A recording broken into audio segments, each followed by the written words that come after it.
Si è da poco concluso il Congresso europeo di aritmologia, uno dei congressi più attesi annualmente insieme al Congresso americano di aritmologia, dove si espongono tutti gli ultimi risultati in questo campo. Sono stati tantissimi gli argomenti trattati, io sono il dottor Placentino Filippo, cardiologo e aritmologo, ho cercato di riassumerli in 4 macro aree. Prima macroarea, nuove tecniche in elettrofisiologia. Queste riguardano sia il campo dell'ablazione della bruciatura delle aritmie, sia riguardo l'impiantistica. Riguardo l'ablazione, l'ho detto già tante volte, è l'elettroporazione, la metodica più innovativa che viene utilizzata principalmente per la fibrillazione atriale, ma si sta espandendo in tante altre aritmie.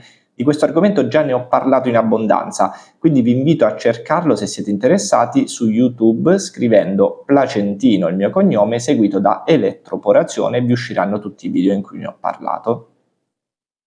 Altra nuova metodica, questa volta riguardo l'impianto di pacemaker e defibrillatori, è la stimolazione fisiologica del tessuto di conduzione e in particolare la stimolazione dell'area della branca sinistra. Si tratta di una metodica innovativa che sta avendo ottimi risultati, anche di questo ne ho parlato parecchio, potete cercarlo su YouTube scrivendo Placentino, stimolazione fisiologica e vi usciranno tutti i video.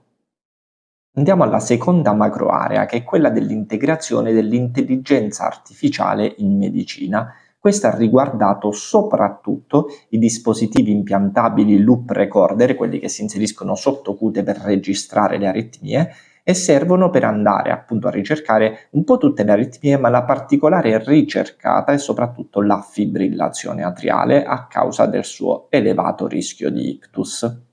Quello che sta cambiando sempre più è che si sta passando da una diagnosi precoce, cosa che già stiamo riuscendo a fare con i nuovi dispositivi, a una previsione della recidiva dell'aritmia. Immaginate che voi siete a casa e che stiate bene, non avvertiate nulla, il vostro medico vi chiama e vi dice: guardi, c'è purtroppo un più alto rischio di recidiva in questo periodo di un'aritmia, e quindi poter intervenire non solo farmacologicamente, ma anzi principalmente con tutte le accortezze possibili per evitare la recidiva, e in tal caso cercare di prevenire ovviamente questo evento. Questi modelli predittivi si basano principalmente su quelli che chiamiamo pattern subclinici, cioè quelle piccole differenze che l'occhio umano, il medico, non può neanche vedere, ma l'intelligenza artificiale è capace di confrontare queste mini variazioni con milioni, anzi miliardi di dati, e in qualche modo prevedere che se si verificano determinate cose prima c'è un più alto rischio di aritmia, quindi manda un alert al medico che ha la possibilità di intervenire prima che ci sia la recidiva. Questi modelli predittivi sono ancora all'inizio e si stanno studiando principalmente per la fibrillazione atriale, ma già iniziamo ad avere qualche dato sulla previsione dello scompenso cardiaco e addirittura sul rischio di morte improvvisa. Ma una volta che sappiamo di essere a più alto rischio di recidiva di aritmia in questo periodo, che cosa possiamo fare? E qui subentra la terza macroarea, che è quella dell'approccio integrato alla fibrillazione atriale, cioè la gestione globale del paziente. Già esisteva il modello ABC, dove A sta per anticoagulazione, che resta imprescindibile in chi ha un più alto rischio di ictus.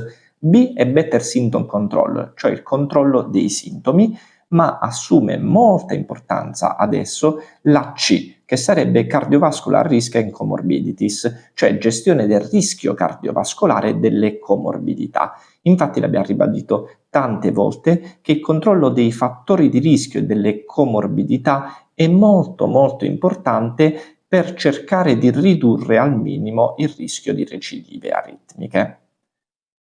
Le condizioni chiave sulle quali agire in maniera attiva sono davvero tantissime, è impossibile fare una lista esaustiva, qui ho cercato di mettere quelle più frequenti, possono essere riassunte sul avere uno stile di vita sano, con un'alimentazione regolare, controllo del peso che è molto importante, l'attività fisica regolare, assolutamente evitare di fumare e ridurre al minimo l'alcol. Infine, la quarta macroarea ha riguardato i percorsi educativi e formativi. È stato allestito un simulation village dove si poteva simulare la procedura che noi facciamo normalmente in sala operatoria. Questo è molto importante per le future generazioni e anche per standardizzare a livello formativo un po' in tutti i centri. Come al solito, se vi è piaciuto questo video vi invito a condividerlo per una più ampia diffusione e vi invito a seguire i miei canali social Facebook, Instagram, YouTube, Dottor Placentino Filippo, cardiologo e aritmologo, dove potrete trovare altri video come questo. Grazie e buona salute a tutti.